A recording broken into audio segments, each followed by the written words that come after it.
या नदीच्या पार माझा सानुलाचा गाव आहे, झावळांची वेस त्याची किरण पाणी नाव आहे.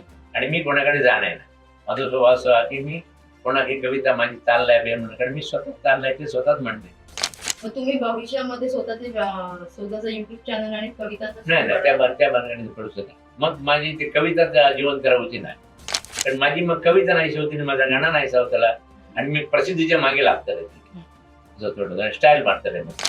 आणि आरती प्रभू हे गुढ सम्यकर, म्हणजे आरती प्रभूची कविता मी 3दा वाचलंय, मला काही समजून नाही, प्रामाणिकपणे सांग. गळद निळे जलद भरून आले, जलद भरून आले, जलद भरून आले.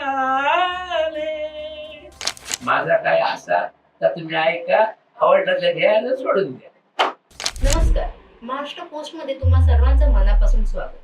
कोकण म्हटलं की सर्वात आधी डोळ्यासमोर येतो तो अथांग समुद्र, हिरवीगार झाडी आणि सर्वात सुंदर गोड अशी मालवणी भाषा. याच मालवणी भाषेत कविता करणारे, गाणी लिहिणारे एक अवलिया कवी आज आपल्यासोबत आहेत. आज आपण त्यांची खास मुलाखत मालवणीमध्येच घेणार आहोत. चला आपण आज त्यांना भेटूया. दादा, खूप खूप स्वागत आहे तुमचं महाराष्ट्र पोस्ट मध्ये. आपण चर्चेला सुरुवात करणारच आहोत. तर तुम्ही एक प्रसिद्ध मालवणी कवी आहात. तुमच्या कविता फक्त महाराष्ट्रातच नाही तर जगभरात ऐकल्या जातात, त्या आवडीने परत परत ऐकल्या जातात. तर माझा पहिला प्रश्न तुम्हाला असा आहे की जेव्हा तुम्ही कविता लिहिता तेव्हा तुमचा पहिला श्रोता कोण असतो? तर माझी बायको.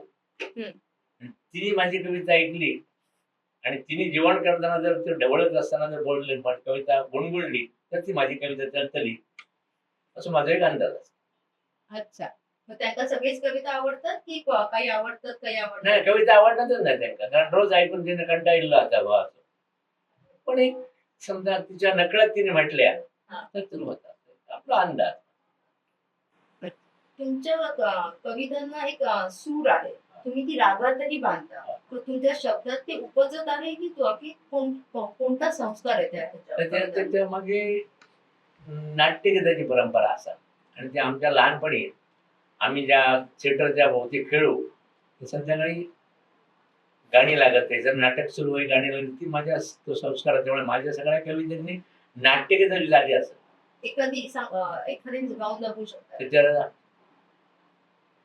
पळस फुल्लो रानात, पळस फुल्लो मनात, पळस फुल्लो रानात, पळस फुल्लो मनात, फांदीये फांदीर सावर फुल्ली, फांदीये फांदीर सावर फुल्ली, सगळ्या रानात उक्षी फुल्ली, नागचाफ्याची फुला दडली, नागचाफ्याची फुला दडली, हिरव्या हिरव्या पानात, हिरव्या हिरव्या पानात, पळस फुल्लो रानात, पळस फुल्लो मनात.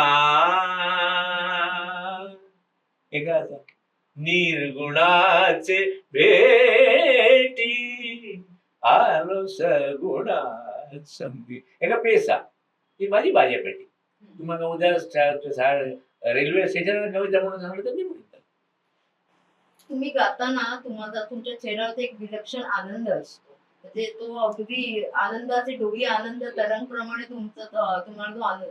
तो कविता करताना पण तुम्हाला तो तसाच आनंद मिळत जातो की पूर्ण झाल्यानंतर जेव्हा तुम्ही ती पाहता नाही, माझ्या बघलंय, आता पळसा झाड बघलंय की ना, ते संवेदनशील माणूस तो बघतो. आता कॅमेऱ्यात मोबाईलात कोण खेळत आठवलं तर बघूच नाही, पण मी त्या प्रत्यक्ष बघतोय, मला आवडता, त्यातून स्फूर्ती मिळतात. आणि मग कवितेची मांडणी करूची असतात. एकदम कविता येणार नाही, मग घराकडे हाडून ते का जोडूच लागतात. मग ते पळसिलो दुसरी झाड आहे तरी आहे, तर मग ती कविता तयार होतात. आणि त्याच्यात माझा वेळ बरं जाता रिटायरमेंटचं, म्हणून मी कविता करते. नक्कीच दादा. मुक्त छंदाखाली जी नवीन नवकवी जे आहेत ते व्यक्त होतात, तर नवीन पिढीच्या कवींविषयी तुमचं काय मत आहे? नाही, कवी बरे आहेत सगळे, त्याबद्दल वाद नाही, पण ते कोणाचं ऐकणार नाही. त्याच्यासाठी छंद असं की ना, तो इतकी आता पुरातन भान चालत असा छंदात कविता असतात, छंदात कविता असतात. तर माझी एक कविता असा, या नदीच्या पार माझा सानुलाचा गाव आहे, झावळांची वेस त्याची किरण पाणी नाव आहे. पण ते काय यमकातून मग गाणारे म्हणता प्रत्येक संगीतकार वेगवेगळा लावू शकता. मी वेगळा लायतोय.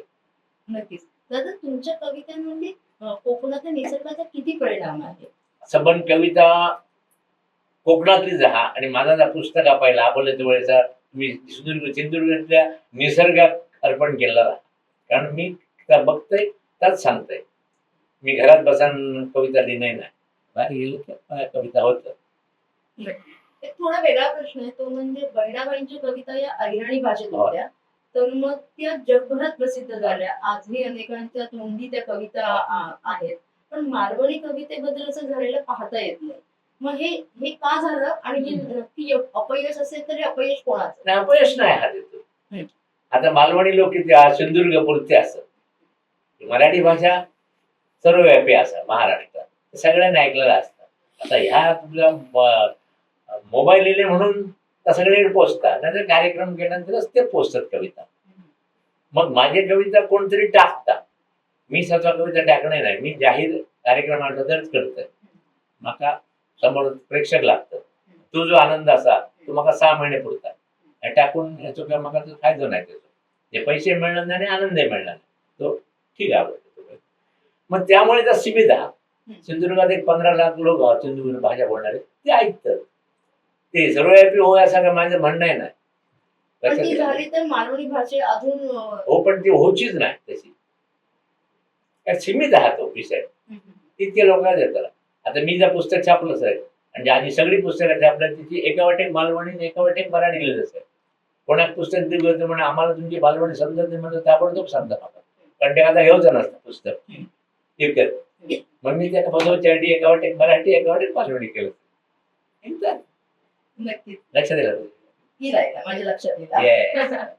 दादा यात त्याची येत हे तुमच्या कवितेचं गाणं पण प्रसिद्ध झालं आणि प्रचंड गाजतंय.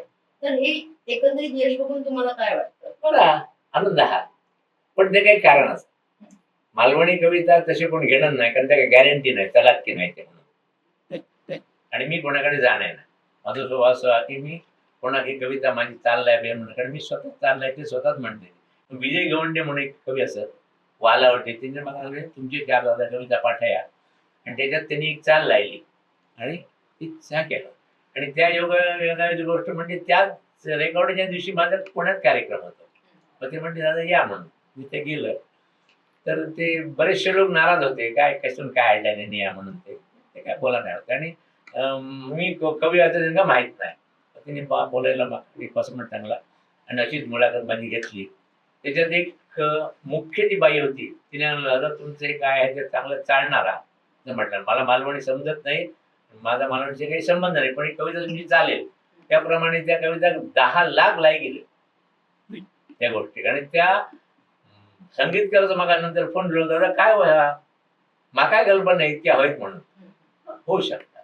पण जसं तुम्हाला आता जसं तुम्ही म्हणाल की तुम्ही कोणाकडे जात नाही किंवा काय, तर तुमच्याकडे तो देवाने दिलेला गुण आहे एक चांगली कविता लिहिणं किंवा विचार सुचणं.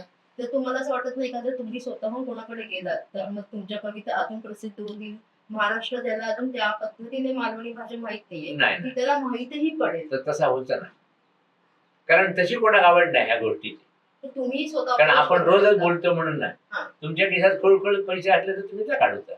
मी एक कॅसेट काढून बघलं 20,000 रुपये खर्च काय उपयोग नाही. एक कॅसेट कोण घेऊन तयार नाही. ते लोक तोंडावर गोड बोलतात. नक्कीच दादा तुमची तुम्ही कोकणात रमता तशी तुमची कविता ही कोकणातच घुटमळते. त्यामुळे त्याला एक त्या कवितांना कोकणाचा मातीचा गंध आहे. पण मग कोकणी माणसासाठी ती निरागस आहे.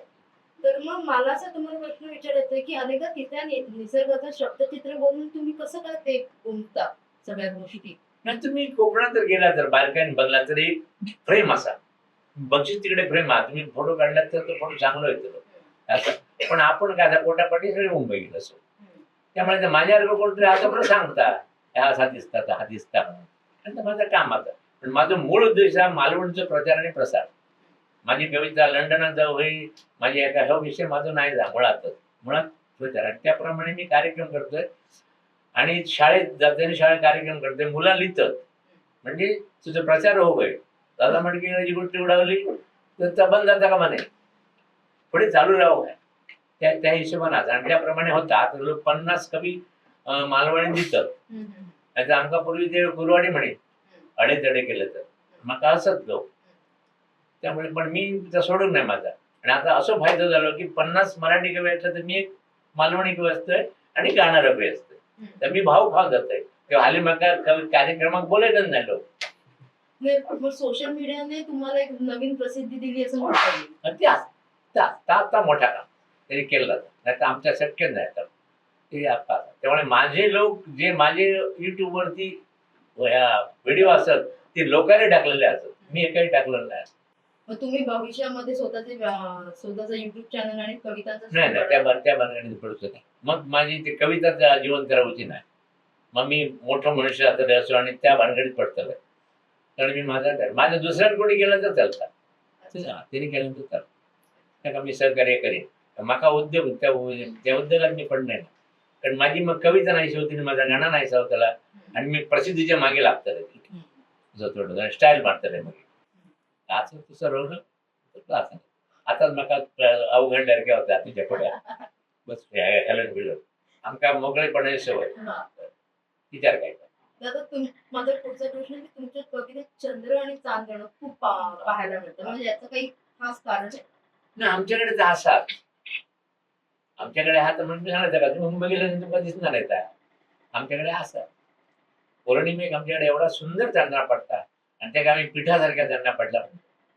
मी एकदा चांदीची मासोली झाली अशी कविता जे काय होता गाण्यात म्हटलं चांदीची मासोली आमका दिसणार नाही म्हणून मी माझ्या मुलाला घेऊन मालवणात गेलोय आणि त्या रात्री 2 वाजता जाऊन बघलं तसा चमका होता त्यात चंद्र असं वरती तुळीलो आणि त्याच्यात मग पुण्यच्या राती गो चांदण्याच्यो वाती गो पुण्यच्या राती गो चांदण्याच्यो वाती गो चांदीची धारा खार खार वारा सुरूचा रान चिऱ्याचो बाण सुरूचा रान चिऱ्याचो बाण रेतेतले माड चंद्र चुडताड रेतेतले माड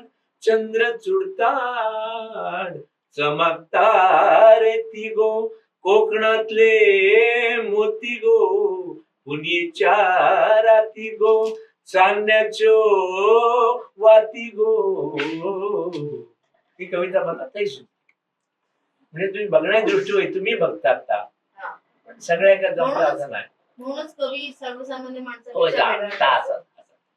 तो विषय आहे नक्कीच कारण की जर ती दृष्टी हो सगळ्यांकडे सगळं काम का कोणी करतात दादा माझा पुढचा प्रश्न की मालवणी झेंडा पुढे घेऊन जाणारा लेखक कवी तुम्हाला पुढच्या पिढीमध्ये कुठे दिसतोय का मी त्याच आता मग तुला सांगलं नाही 50 लोक लिहित ते तुझा पेट असा आणि शाळेत ती मुलं असत ती लिहितात आणि मुख्य म्हणजे ती सादर करतात सादरीकरणाचं महत्व लिहिण्यापेक्षा सादरीकरणाचं महत्व ती सादर करतात आणि ती कोणाला निर्भीड असत कोणाला बियाणच नाही आता त्याच